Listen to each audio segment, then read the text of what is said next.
धर्ष्य ज्ञानञ्जनशलाकया चक्षुरुन्मीलितं येन तस्मै श्रीगुरुवे नमः।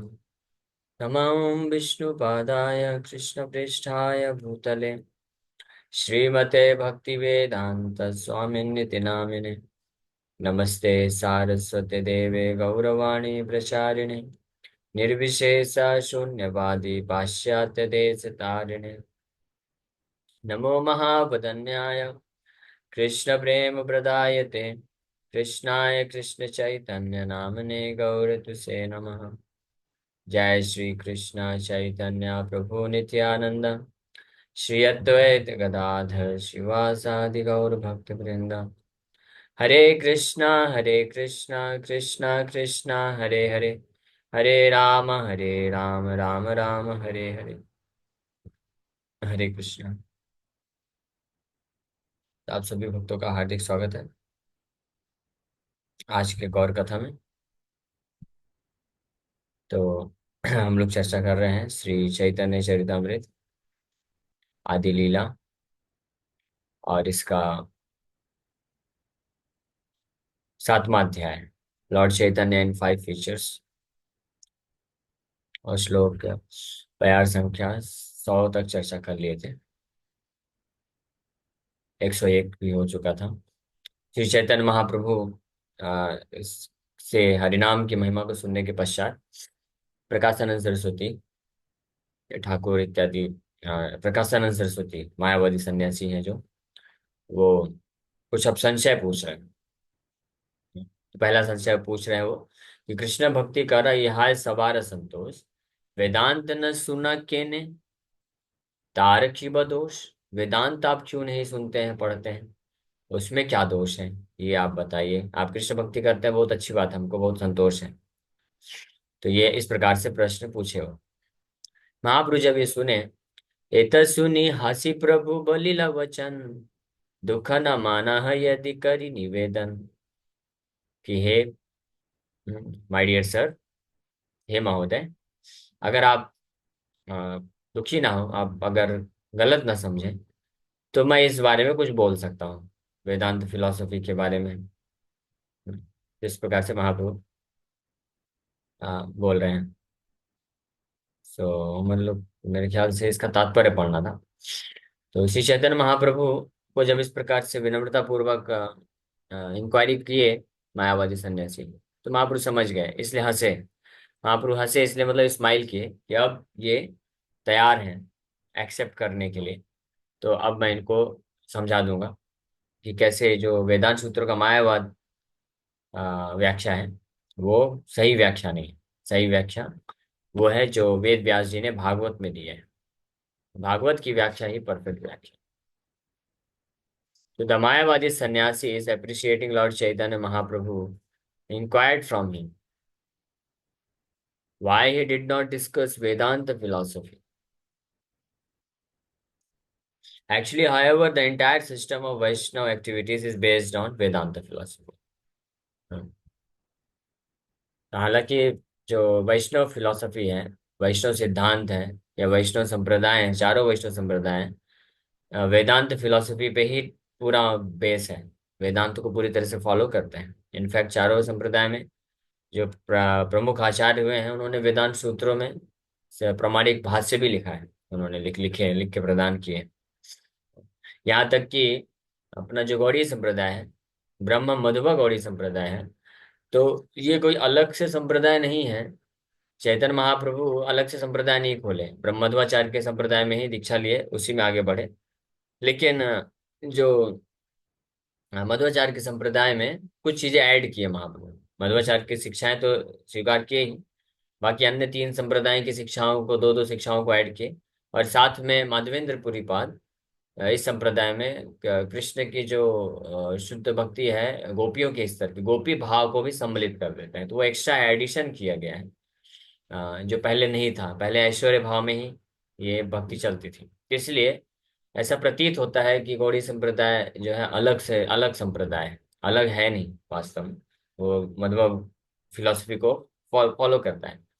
और इनफैक्ट चैतन्य महाप्रभु तो मध्वाचार्य, रामानुजाचार्य, निम्बार्क स्वामी, विष्णु स्वामी, चारों आचार्यों से दो दो जो महत्वपूर्ण शिक्षा को लेते हैं और करते हैं। इसलिए अलग से, इसलिए चैतन्य महाप्रभु वेदांत सूत्रों पे अपना खुद का भाष्य प्रस्तुत नहीं किए, और न ही महाप्रभु के परंपरा में आने वाले किन्हीं आचार्यों ने व्याख्या या टीका नहीं लिखे इस अंडरस्टैंडिंग से, क्योंकि महाप्रभु बोले कि वेदांत सूत्र की जो स्वाभाविक टीका है, नेचुरल कमेंट्री है, वो श्रीमद् भागवत है, तो भागवत से ही वो हो जाता है। लेकिन चारों संप्रदाय के महान आचार्यों को टीका लिखना पड़ा, क्योंकि मायावादियों को देखते हुए मायावादी लोग भागवत की टीका को स्वीकार नहीं कर रहे हैं, और उनका खुद का शारीरक भाष्य टीका है। तो इसलिए प्रामाणिक संप्रदाय को प्रामाणिक उस वक्त स्थापित करने के लिए बाकी चारों आचार्यों ने अपना अपना टीका प्रस्तुत किए, जो कि भागवत के टीका पे ही पूरी तरह से आधारित है, और वैष्णव सिद्धांत को पूरी तरह से वहां पे अपने टीका के अनुसार प्रकाशित करते हैं। और इस तरह से ये चारों संप्रदाय प्रामाणिक संप्रदाय के रूप में स्वीकार किए गए। लेकिन फिर चैतन्य महाप्रभु के संप्रदाय में फिर आगे चल के रामानंदी वैष्णव कुछ हुए, तो उन्होंने ऐसा ऑब्जेक्शन किया कि आपका संप्रदाय प्रामाणिक नहीं है, आपके पास कोई टीका नहीं है। तो फिर बलदेव विद्याभूषण प्रभु, विश्वनाथ चक्रवर्ती ठाकुर के कहने पे बलदेव विद्याभूषण प्रभु वो गोविंद भाष्य भी लिखते हैं, जो कि वेदांत सूत्रों पे टीका है, आज से लगभग 250-300 साल पहले। तो गोविंद भाष्य, तो इसका मतलब पांचों संप्रदाय की टीका है, 5 संप्रदाय नहीं, 4 ही संप्रदाय हैं। और गौड़ीय वैष्णवों के भी पास अपनी खुद की टीका है वेदांत सूत्रों पे, उसी पे आधारित हमारा संप्रदाय चलता है। आप अगर इस्कॉन अपना भगवद गीता पढ़ेंगे, तो श्रीला प्रभुपाद जी भगवद गीता के प्रारंभ में Bhagavad Gita as it is को डेडिकेट करते हैं बलदेव विद्याभूषण प्रभु को, और वहां पे लिखते हैं dedicated to Baldev Vidyabhushan who presented Govinda Bhashya so nicely. यानी प्रभुपाद जी की जो कमेंट्रीज है भगवद गीता में, उसमें और अन्य ग्रंथों में भी बलदेव विद्याभूषण के गोविंद भाष्य की जो टीका है उस पे आधारित प्रभुपाद जी लिखते हैं, और कई जगह कोट भी करते हैं। तो वो टीका भी उपलब्ध है वेदांत सूत्रों में। तो इसलिए वैष्णव फिलॉसफी बिल्कुल भी ऐसा नहीं है कि इसका कोई आधार नहीं है या केवल भावुकता पे निर्भर है। वे, वेदांत दर्शन को वैष्णव फिलॉसफी पूरी तरह से वैष्णव लोग पालन करते हैं। तो ये एक गलत ऑब्जेक्शन है मायावादी सन्यासियों का, जो कि महाप्रभु के ऊपर भी वो लगा रहे हैं, कि बोल रहे हैं कि आप कृष्ण भक्ति करते हैं, कीर्तन करते हैं, अच्छी बात है, लेकिन आप वेदांत क्यों नहीं करते हैं, वेदांत का पाठ क्यों नहीं करते हैं, वेदांत का डिस्कशन क्यों नहीं करते, उसमें क्या दोष है। तो ये गलत ऑब्जेक्शन है। इसलिए महाप्रभु हंस रहे हैं। महाप्रभु किस लिए हंस रहे हैं? कि महाप्रभु सोच रहे हैं कि देखो, ये इतने बड़े सन्यासी हैं, वेदांत पढ़ते हैं, लेकिन इनको अभी तक ये पता नहीं है कि वेदांत जो सूत्रों का व्याख्या है, वो असली व्याख्या तो है कृष्ण भक्ति। और हम लोग यानी वैष्णव संप्रदाय में चारों संप्रदाय के आचार्यों ने वेदांत सूत्रों पर व्याख्या दिए हैं, और हम वेदांत सूत्रों को स्ट्रिक्टली पालन करते हैं। लेकिन ये इतने बड़े सन्यासी होकर के इनको फिर भी पता नहीं। तो इतना सुनी, ऐसा सुन करके महाप्रभु हंस रहे हैं। हाँ, तो हंसने के कई कारण हैं। एक तो महाप्रभु ये समझ पाए कि अब ये सुनने के लिए तैयार हैं, और दूसरा हंस रहे हैं कि देखो इतने बड़े सन्यासी हैं, लेकिन फिर भी इनको अभी ज्ञान नहीं है। तो अब मेरे को मौका मिल रहा है, अब मैं इनको समझाऊंगा कि कैसे जो प्रामाणिक वैष्णव संप्रदाय हैं, वैष्णव फिलॉसफी भी पूरी तरह से वेदांत फिलॉसफी पे निर्भर है। इनफैक्ट वैष्णव फिलॉसफी भी नहीं, वैष्णव सिद्धांत ही, वैष्णव फिलॉसफी ही पूरी तरह से वेदांत सूत्रों की पे आधारित है। बाकी मायावाद सिद्धांत तो वेदांत सूत्रों पे आधारित नहीं है। ये अब मैं प्रूव करूंगा। बल्कि इनको उल्टा लग रहा है, ये सोच रहे हैं कि ये वैष्णव लोगों का कोई प्रामाणिक सिद्धांत नहीं है, ये बस भावुक होकर नाचते गाते हैं, और हम जो हैं शंकराचार्य के फॉलोअर, हम लोग वास्तव में वेदांत को अच्छे से पालन करते हैं। तो महाप्रभु बोलेंगे, अब समझाएंगे कि it's other way round actually. Vaishnav philosophy, Vaishnav दर्शन जो है, वो वेदांत सूत्रों को अच्छे से पालन करता है, और आप लोग वेदांत का गलत व्याख्या पे आधारित आप लोग अभ्यास कर रहे हैं, सिद्धांत है आपका जो भी। तो ये इसलिए महाप्रभु हंस रहे हैं। "एता सुनी हासी प्रभु बलीला वचन"। So, actually, however, the entire system of Vaishnava activities is based on Vedanta philosophy. Vaishnavas do not neglect Vedanta, but they do not care to understand Vedanta on the basis of शारीरक भाष्य commentary. ये एक बात जरूर है कि वैष्णव जो होते हैं वो वेदांत को निग्लेक्ट नहीं करते हैं, वेदांत फिलोसफी को अच्छे से पालन करते हैं। लेकिन वेदांत की जो व्याख्या शारीरक भाष्य में है, शंकराचार्य आदि शंकराचार्य की जो व्याख्या है, उसको वेद वैष्णव कोई भी वैष्णव स्वीकार नहीं करते हैं, क्योंकि वो गलत व्याख्या है। गलत, पूरी तरह से गलत नहीं बोल सकते हैं, इनकम्प्लीट व्याख्या, इनकम्प्लीट एक्सप्लेनेशन है। हाँ, व्याख्या उसमें दिए हैं, एक्चुअली इनकम्प्लीट एक्सप्लेनेशन होने कारण फिर उसका जो है निष्कर्ष, कंक्लूजन गलत दिया गया है इनकम्प्लीट एक्सप्लेनेशंस के द्वारा। तो कंक्लूजन, निष्कर्ष गलत दे दिया गया कि भगवान का कोई स्वरूप ही नहीं होता है, भगवान का कोई आकार नहीं है। भगवान का आकार नहीं है, लेकिन इसका मतलब ये नहीं कि स्वरूप नहीं। ये दोनों चीज साइमल्टेनियसली हो सकती है। भगवान निराकार भी हैं और साथ में उनका स्वरूप भी है, दोनों चीज। तो इसलिए एक चीज को ही केवल पकड़ के और कुछ निष्कर्ष दे देना, वो गलत निष्कर्ष उसको बोल देते हैं। Therefore, to clarify the situation, Lord Sri Chaitanya Mahaprabhu, with the permission of Mayavadi sannyasis, wanted to speak regarding Vedanta philosophy। इसीलिए इसी मैटर को क्लैरिफाई करने के लिए महाप्रभु इनको बोल रहे हैं कि my dear sir, if you don't mind, I can say something to you regarding Vedanta philosophy. So the Vaishnavas are by far the greatest philosophers in the world. In fact जो वैष्णव हैं वो पूरे विश्व में या पूरे ब्रह्मांड में ग्रेटेस्ट फिलोसफर, सब सर्वश्रेष्ठ दार्शनिक जो है वैष्णव ही हो सकते हैं। दार्शनिक मतलब विद्वान, या जिनके पास फिलोसफी होती है, दर्शन शास्त्र होता है जो, तो वो वैष्णव ही होते हैं। क्योंकि जो सारे दर्शन को प्रस्तुत करने वाले, सारे दर्शनों में सर्वश्रेष्ठ, सारे वैदिक ग्रंथों के रचयिता वेद व्यास जी, वो खुद एक महान वैष्णव है। बाकी तो बात क्या करना। जितने भी महान से महान विद्वान हुए हैं, स्कॉलर हुए हैं, फिलोसोफर हुए हैं, पूरे इतिहास में अगर देखा जाए, तो वो कौन हुए हैं? वेद व्यास जी हुए, वाल्मीकि ऋषि हुए, पराशर मुनि हुए, और नारद मुनि हुए, लॉर्ड ब्रह्मा ब्रह्मा ब्रह्मा जी खुद हुए। हाँ, तो ऐसे ये सबसे सर्वश्रेष्ठ स्कॉलर या फिलोसोफर हुए हैं, महामुनि कहलाए हैं। मुनि बहुत सारे लोग होते हैं, लेकिन महामुनि की कैटेगरी में वेद व्यास जी, सुखदेव गोस्वामी, लॉर्ड ब्रह्मा, नारद मुनि, ऐसे इनको रखा गया है, वाल्मीकि मुनि। हाँ, इन लोगों को, ये जो आचार्य हैं, इनको महामुनि की कैटेगरी में रखा गया है। महामुनि मतलब ग्रेटेस्ट फिलोसोफर्स की कैटेगरी में रखा गया है। और आप देखेंगे तो इतिहास में जितने भी महामुनि हुए हैं, वो सब के सब शुद्ध वैष्णव हुए हैं। शुद्ध वैष्णव, कोई भी मायावादी जो मुनि है, वो महामुनि नहीं कहलाया है किसी भी उसमें। हाँ, यहाँ तक कि आदि शंकराचार्य, वो बड़े महान स्कॉलर हुए। तो आदि शंकराचार्य भी वैष्णव है, शुद्ध वैष्णव है, भगवान शिव के अवतार है।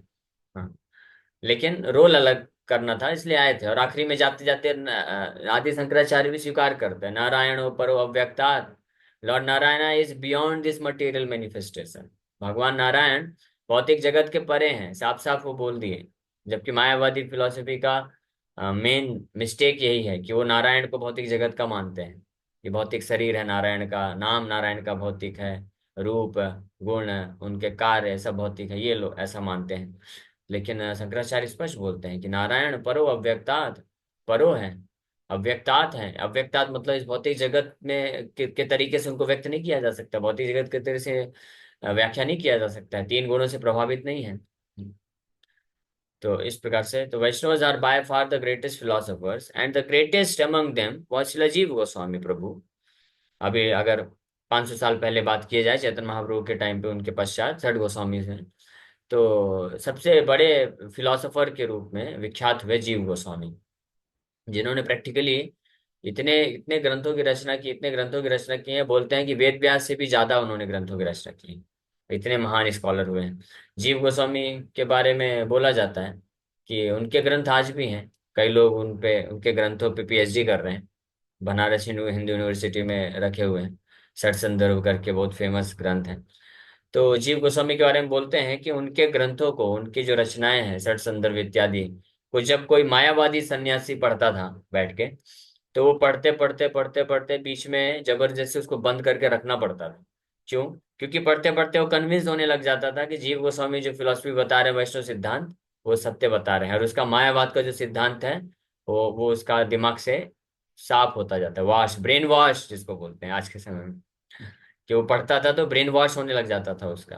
तो या तो बुक बंद करके रख देता था, और ये अगर कंप्लीट पढ़ लिया तो उसके बाद फिर मायावादी नहीं रह जाता था, वो वैष्णव बन जाता था। ऐसा ख्याति है जीव गोस्वामी का, उनके ग्रंथों की। तो इतने महान स्कॉलर, विद्वान हुए हैं।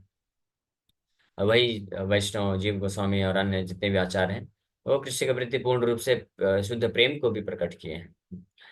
सो जीव Goswami and the greatest among them was Srila Jiva Goswami Prabhu, whose philosophy was again presented less than 400 years later by Srila Bhakti Siddhanta Saraswati Thakur। हाँ, उनके ही सिद्धांत को, उन्हीं के पद चिन्हों में पालन करते हुए जीव गोस्वामी प्रभु के फिलॉसफी को 400 साल के पश्चात शिला भक्ति सिद्धांत सरस्वती ठाकुर, जो हमारे शिला प्रभुपाद जी के गुरु महाराज हुए, उनके द्वारा प्रस्तुतिकरण उसका किया गया। और शिला भक्ति सिद्धांत सरस्वती ठाकुर भी अपने समय के सबसे महान आचार्य हुए, न केवल वैष्णव संप्रदाय में, बल्कि अपने समय में he was the greatest philosopher पूरे, चाहे ज्ञानी मायावादी, कोई भी दर्शन के शास्त्र, कोई भी संप्रदाय के व्यक्ति हो, अपने समय के ग्रेटेस्ट फिलोसोफर के रूप में शिला भक्तिवेदांत ठाकुर जाने गए। तो आप देख सकते हैं कि पूरे इतिहास में हर वक्त, हर सदी में जो ग्रेटेस्ट फिलोसोफर के रूप में विख्यात हुए हैं, वो कोई ना कोई वैष्णव आचार्य ही हुए हैं। हाँ। So therefore, one must know very well that Vaishnava philosophers are not sentimentalists or cheap devotees like the Sahajias। तो लेकिन समस्या कहाँ होती है कि ये जो कुछ कैटेगरी के भक्त होते हैं, सहिजिया जिनको बोला जाता है, उनके कारण एक्चुअली में नाम खराब होता है। वो क्योंकि वो सहिजिया जो डिवोटीज होते हैं, वो इंटरेस्ट नहीं लेते हैं फिलोसफी दर्शन में, ये चीजों को समझने के लिए, तत्वों को के बारे में उनको इंटरेस्ट नहीं होता है। वो केवल कृष्ण की लीलाओं के बारे में सुनते हैं, बोलते हैं और रोते हैं, विदाउट विदाउट क्वालिफिकेशन, आर्टिफिशियली, कृत्रिम रूप से। तो इसलिए ऐसे सहिजिया लोगों को देख करके, जो सन्यासी होते थे पहले के समय में और ज्ञानी होते थे, योगी ज्ञानी सन्यासी तपस्वी, तो वो लोग सोचते थे कि ये वैष्णव लोग सब ऐसे ही, ये केवल रोना धोना करते हैं, और इनसे कुछ फिर वार्तालाप करो तो ना तो इनके पास कुछ फिलॉसफी है, ना कुछ बता सकते हैं, शरीर और आत्मा का डिफरेंस भी अच्छे से इनको पता नहीं है, इस प्रकार से। तो इसके कारण जो है नाम खराब होता है। बट जो वास्तविक वैष्णव होते हैं, एक्चुअल वैष्णव होते हैं, उनका जो प्रैक्टिस ऑफ कृष्ण कॉन्शियसनेस है, कृष्ण भावनामृत का जो वो अभ्यास करते हैं जो भी, उसके पीछे उनके पास पूरा साउंड फिलॉसफी होता है, भागवत का फिलॉसफी, गीता का फिलॉसफी, जो कि which is based on Vedanta philosophy, Vedanta की फिलॉसफी पे पूरा निर्भर रहता है। So all the Vaishnava acharyas were vastly learned scholars who understood Vedanta philosophy fully, for unless one knows Vedanta philosophy, he cannot be an acharya. To be accepted as an acharya among Indian transcendentalists who follow the Vedic principles, one must become a vastly learned scholar in Vedanta philosophy, either by studying it or hearing it। तो प्रभुपाद जी स्पष्ट बता रहे हैं कि पूरे इतिहास में जो जितने भी वैष्णव आचार्य हुए हैं, आचार्य की बात कर रहे हैं, हाँ, सहिजिया वैष्णव की बात नहीं की जा रही, जो प्रामाणिक वैष्णव आचार्य हुए हैं, सब के सब महान स्कॉलर हुए हैं, और वेदांत फिलॉसफी पूरी तरह से जानते हैं, वैदिक फिलॉसफी को, प्रिंसिपल्स को फॉलो करते हुए वेदांत को ज्ञान रखते हैं। अब प्रभुपाद जी बता रहे हैं कि one must become a vastly learned scholar in Vedanta philosophy. जब तक कोई वैष्णव वेदांत फिलॉसफी को अच्छे से समझ नहीं लेता है, तब तक वो आचार्य बनने के योग्य नहीं। ये एक है। और वेदांत फिलॉसफी समझने के लिए दो तरीका, या तो आइदर बाय स्टडिंग इट और हियरिंग इट। या तो वेदांत फिलॉसफी है, उनके ऊपर प्रामाणिक वैष्णव आचार्यों ने टीका लिखे हैं, और ओरिजिनल टीका है श्रीमद् भागवत ग्रंथ। तो श्रीमद् भागवत ग्रंथ को पढ़ के या अन्य आचार्यों के टीकाओं को पढ़ के वेदांत फिलॉसफी पे उसको समझ ले, या अगर गुरु शिष्य परंपरा में आता है तो गुरु शिष्य परंपरा के द्वारा श्रवण करके उसी फिलॉसफी को प्राप्त कर सकता है। तो हमारे लिए आसान कार्य है, क्योंकि अगर हम खुद से जाएंगे सभी आचार्यों को टीकाओं को पढ़ के समझने के लिए, तो हार्डली ये कुछ एक आध परसेंट वैष्णव के लिए पॉसिबल हो पाएगा कि वो अच्छे से समझ पाए। एक तो सारी टीकाएं संस्कृत में है, और दूसरा इतना आसान नहीं है, इतना टाइम भी नहीं पढ़ने के लिए। तो इसलिए जो दूसरा तरीका है और हियरिंग इट, ये सिंपल हो जाता है। इसीलिए जो भी भक्त है, हाँ, श्रील प्रभुपाद जी के ग्रंथों को अच्छे से पढ़ के समझ लेता है, तो पूरा वेदांत फिलॉसफी उसको, उसका जो है निष्कर्ष उसके हृदय में प्रकट हो जाएगा। इसमें कोई संशय नहीं, ये गारंटीड है। क्योंकि श्रील प्रभुपाद जी भागवत ग्रंथ पे जो टीका दिए हैं, वो कई आचार्यों की टीकाओं पे के निष्कर्ष को, निचोड़ को लेकर के सरल व्याख्या में प्रस्तुतिकरण किए हैं। तो प्रभुपाद जी के माध्यम से हम डायरेक्ट जूस प्राप्त कर रहे हैं। हाँ, जैसे एक तो है कि आप खुद जा करके फल खरीद के लाइए, धोइए अच्छे से, उसको तोड़ कर काट के भगवान को भोग लगाइए, फिर बैठ के खाइए। हाँ, या दूसरा है कि कोई ऑलरेडी ऐसा कर दिया है, तो उसको न केवल काट काट के बल्कि उसका जूस बना के भगवान को भोग लगा के आपके सामने रख दिया है, तो उसको बस पीना है। तो वो है शिला प्रभुपाद जी, वो कार्य ऑलरेडी कर दिए हैं। तो ये दो तरीके। तो लेकिन वेदांत फिलोसफी को जानना और पढ़ना, ये अंडरस्टैंडिंग ये अनिवार्य है। और वेदांत फिलोसफी का अंडरस्टैंडिंग मतलब श्रीमद् भागवत ग्रंथ का अंडरस्टैंडिंग। विदाउट भागवत, भागवत के समझ के बिना कोई वास्तव में वेदांत को अच्छे से समझ ही नहीं सकता है। क्योंकि वेदांत सूत्र रूप में, कोडेड फॉर्म में, और श्रील वेद व्यास जी लिखे हैं, तो वही अच्छे से उसको समझा सकते हैं। और भागवत, श्रीमद् भागवत ग्रंथ में उन्हीं वेदांत सूत्रों को अच्छे से व्याख्या करके समझाया है। भाष्य अयम ब्रह्म सूत्राणाम, ब्रह्म सूत्रों यानी वेदांत सूत्रों का भाष्य है भागवत ग्रंथ। Bhakti develops in pursuance of Vedanta philosophy, this is stated in Shrimad Bhagavatam. ये भागवत में स्पष्ट बताया गया है कि वास्तविक जो भक्ति है विकसित होती है वेदांत दर्शन के समझ, अंडरस्टैंडिंग से, यानी भागवत के अंडरस्टैंडिंग से ही वास्तविक फिलोसफी भक्ति विकसित हो सकती है। जो भक्त इस प्रकार के डिस्कशन, सिद्धांत, वेदांत का जो सिद्धांत है उसके ऊपर जो चर्चा है, विचार विमर्श है, भागवत की कथा है, इसको नेग्लेक्ट करके भक्ति विकसित करने का प्रयास कर रहे हैं, तो वो एक केवल जो है ऊपर ऊपर की भक्ति को टच कर पाते हैं। हाँ, उसको और ज्यादातर चांसेस रहता है कि वो सहिजिया बन जाएंगे कालांतर में। हाँ, यानी वास्तविक भक्ति को विकसित नहीं कर पाएंगे। या तो वो टेम्परेरी होगी, हाँ, या कंडीशनल होगी, पार्शियल होगी, इमोशनल होगी, बट नॉट डिवोशनल। डिवोशनल जो प्लेटफॉर्म है वो अचीव हो सकता है साउंड फिलोसफी पे। और जैसे भागवत ग्रंथ में इसको वर्णन किया गया, तत्श्रद्धान मुनयो ज्ञान वैराग्य युक्तया पश्यन्ति आत्मनि चात्मानं भक्तया श्रुत गृहीतया। ये श्रुत गृहीतया शब्द इस बात को सूचित करता है। श्रुत मतलब श्रुति शास्त्र, वेदांत, स्पेशली वेदांत जो है इसको श्रुत बोला जाता है। श्रुत, श्रौत, जिसको सुन करके, आचार्यों के द्वारा सुन करके जो ज्ञान प्राप्त किया जाता है, श्रुत गृहीतया। हाँ, तो ये जो इसके माध्यम से ज्ञान वैराग्य प्राप्त होता है, भक्तया श्रुत गृहीतया। So the words Bhakti Ashuddha Grahitya in this verse are very important, for they indicate that bhakti must be based upon the philosophy of the Upanishads and Vedanta Sutra. तो भक्ति अशुद्ध ग्रहितिया ये इस बात को इंडिकेट करता है कि भक्ति शुद्ध ग्रहितिया होनी चाहिए श्रुति शास्त्रों को। श्रुति शास्त्र मतलब उपनिषद एंड वेदांत सूत्र, स्पेसिफिकली इन दो शास्त्रों को श्रुति शास्त्र बोला जाता है, और भागवत जो है उसका एक्सप्लेनेशन है। श्री रूप गोस्वामी भी बोलते हैं, श्रुति स्मृति पुराणादि पांचरात्रा विधिम विना एकांत की हरेर भक्तिर उपा उत्पात यैव कल्पते। रूप गोस्वामी बताते हैं कि ऐसी भक्ति जो श्रुति स्मृति पुराण इत्यादि जो पांचरात्र शास्त्र हैं और अन्य भी, उनके बिना की जाती है, तो उस प्रकार की हरि भक्ति जो है, हरि भक्ति भी उस प्रकार की हरि भक्ति भी क्या मचाती है संसार में? उत्पात मचाती है, केवल उत्पात एव कल्पते। केवल और केवल उत्पात का कारण बनती है खुद, उस भक्त, उस व्यक्ति के जीवन में और पूरे समाज में भी। और ये हम लोग देख भी सकते हैं, कई लोग केवल उत्पात ही मचाते हैं, हाँ, जो साउंड फिलोसफी पे बेस्ड जो भक्ति नहीं करते हैं। हाँ। So devotional service performed without reference to the Vedas, Puranas, Pancharatra, etc. must be considered sentimentalism, and it causes nothing but disturbances to society. There are different grades of Vaishnavas, Kanishta, Madhyam, and Uttama. But to be a Madhyam Adhikari preacher, one must be a learned scholar in the Vedanta Sutra and other Vedic literatures, because when Bhakti Yoga develops on the basis of Vedanta philosophy, it is factual and steady. In this connection, we may quote the translation and purport of the verse mentioned above, Bhagavatam 1.2.12. तो ये जो भक्ति अशुद्ध ग्रहित या श्लोक है, इसका अनुवाद और तात्पर्य भी प्रभुपाद जी यहाँ पे मेंशन कर रहे हैं समझाने के लिए कि जो वास्तविक भक्ति है, फैक्चुअल एंड स्टेडी, वास्तविक और स्थायी भक्ति को अगर कोई विकसित करना चाहता है, तो ऐसे भक्त को निश्चित रूप में वेदांत फिलॉसफी पे पूरी तरह से निष्ठ होना चाहिए। वेदांत फिलॉसफी मतलब भागवत की फिलॉसफी पे। तो विदाउट भागवत की फिलॉसफी में कोई वास्तव में शुद्ध भक्ति के स्तर पे आगे नहीं बढ़ सकता है। तो ये तात्पर्य है, आप तो पढ़ सकते हैं। हमने थोड़ा शॉर्ट में चर्चा कर दी कि भक्त्या शुद्ध ग्रहीतया। इस श्लोक पे प्रभुपाद जी अनुवाद और तात्पर्य भी कोट कर रहे हैं। द सीरियसली इंक्विजिटिव स्टूडेंट और says well equipped with knowledge and detachment realizes that absolute truth by rendering devotional service in terms of what he has heard from the Vedanta Shruti। वेदांत शुक्ल से जो प्राप्त करता है। Okay, so thank you very much.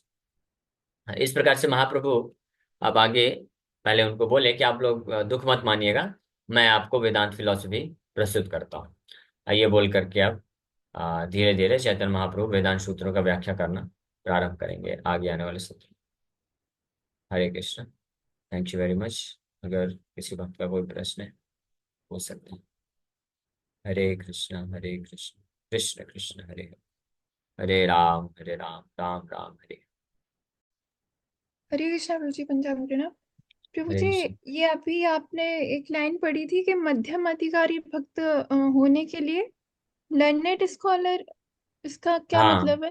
इसका मतलब है कि जो भागवत की फिलॉसफी है, भागवत का जो सिद्धांत है, उसको अच्छे से समझना चाहिए, उसको अच्छे से सुनना चाहिए और समझने का प्रयास करना चाहिए। तो वो वेदांत फिलॉसफी को, वेदांत दर्शन जो है अच्छे से समझ पाएगा और भगवान की जो भक्ति है उसमें स्थायी रूप से वास्तविक भक्ति में स्थित हो सकता है। ऐसे भक्त को मध्यम अधिकारी, सेकंड क्लास डिवोटी बोलते हैं। और अगर कोई सिद्धांत को अच्छे से नहीं समझता है, रुचि नहीं है किसी को भागवत के सिद्धांत को सुनने के लिए, केवल वो लीला को सुनने में रुचि रखता है, तो ऐसे भक्त को थर्ड क्लास या नियोफाइट डिवोटी की कैटेगरी में रखा जाता है। ओके, और कोई प्रश्न किसी का? कि कल हमने सुना कि प्रभुपाद जी बोलते थे कि brahmin should not take more than 5 minute for one round. Even कल मैंने सुना कि एंड्रो अभी बोलते थे कि 5 मिनट से ऊपर नहीं लगना चाहिए एक माला करने में। तो आपने कुछ ऐसे अच्छा, रिकॉर्डेड लेक्चर सुना प्रभुपाद जी का, ज्ञान रूप है कैसा है कुछ सुना है? नहीं, इनफैक्ट ऐसा इनफैक्ट तो मैं ये भी सुना इनफैक्ट मैं ये भी सुना कि जो जैसे जैसे प्रोग्रेस होती है एडवांस लेवल में, जो लोग 64 माला के एडवांस डिवोटी उनको वो टाइमिंग कम लगता है। हाँ, वो ऐसा सुना, अभ्यास अभ्यास। ऐसा मैंने और भी सुना था। हाँ, वो सही बात है कि जितनी मात्रा में ज्यादा माला जप करते हैं और कई सालों से अभ्यास होता है तो उनको कम समय लगने लग जाता है। लेकिन प्रभुपाद जी, ऐसा मैं कहीं सुना नहीं कि प्रभुपाद जी बोले हो कि 5 मिनट ही लगे या 6 मिनट ही लगे। तो वो डिपेंड करता है। मुख्य चीज है प्रभुपाद जी फोकस किए कि हमारा प्रोनाउंसिएशन, उच्चारण परफेक्ट होना चाहिए और हम एक एक शब्दों को अच्छे से सुने। और फिर जो है धीरे धीरे अपने आप जो है समय स्पीड बढ़ जाता है स्वाभाविक रूप से। आर्टिफिशियली जबरदस्ती अगर कोई भक्त कोशिश करेगा कि नहीं मेरा 5 मिनट में हो ही जाना चाहिए या 7 मिनट में हो ही जाना चाहिए, तो फिर वो निश्चित रूप में कुछ ना कुछ मंत्र उसके स्किप होंगे और अच्छे से नहीं कर पाएगा नाम जप। इसलिए हम लोग शुरू में हमको या शुरू में ही नहीं, हमेशा हमारा प्रयास ये होना चाहिए कि हम पूरा मंत्र स्पष्ट बोलें और ध्यान से सुने। और ये प्रयास करने में ऑटोमेटिकली स्वाभाविक रूप से स्पीड बढ़ जाती है। जो लोग ज्यादा माला जप करते हैं तो 5 मिनट, 5.5 मिनट, 6 मिनट में भी हो पाता है जप। ठीक है, तो प्रभुपाद जी मेनली इस पे फोकस किए कि उच्चारण सही से हो और अच्छे से हम श्रवण करें। एक्चुअली विद्याकुंड प्रभु बोल रहे थे ना, आप जानते हैं बहुत हाई एलिवेटेड है हाँ विद्याकुंड हाँ। प्रभु, इसलिए हमने yes। पूछा, अदरवाइज और कोई डिवोटी बोलते तो एनीवे। और दूसरा कि हमने सुना कि कल प्रभु जी बोल रहे थे कि जो हरिदास ठाकुर थे, कई बार जो आचार्य हैं जैसे भगत सरस्वती महाराज 192 माला करते थे, हमने सुना कि उनको 12 से 13 घंटे करीब करीब लगता था। हाँ, यस, ऐसा वो समझ सही सकते है। हैं? हाँ, 12, 12, 13, 14 घंटे उनको उतने समय में वो कर लेते थे। तो अगर 12 घंटे 13 घंटे काउंट करेंगे तो कितने मिनट लग रहा है अराउंड? हालांकि वो आचार्य लेवल में है, वो हमारे जैसे नहीं है, हाँ, तो बट उनके लिए एवरेज फिर देखेंगे वही तो 4, 4, 4, 5 मिनट के अंदर, 4 से 5 मिनट के बीच में ऐसा नहीं, हो पाँच जाता है मिनट में तो सर। 16 घंटे 16 घंटे लगते हैं, 5 मिनट में 16 घंटे कुछ मिनट काउंट किया था। बट उनका अच्छा, तो हाँ। 3 मिनट, कितने मिनट होगा करीब करीब, साढ़े हाँ, तीन जो भी चार मिनट होगा, मतलब 4, हाँ, हो सकता है 4, 4, 4 मिनट।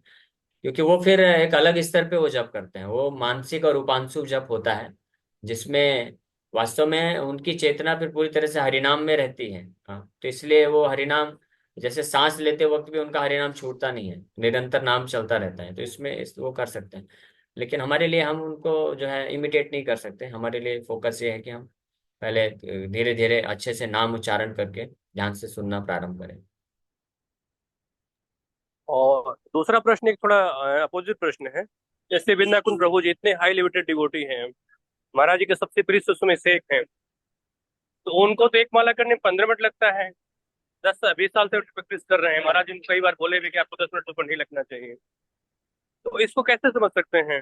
इनफैक्ट मैंने और भी कुछ डिवोटी देखा कि उनको एक माला करने में 10 मिनट से ऊपर लगता है।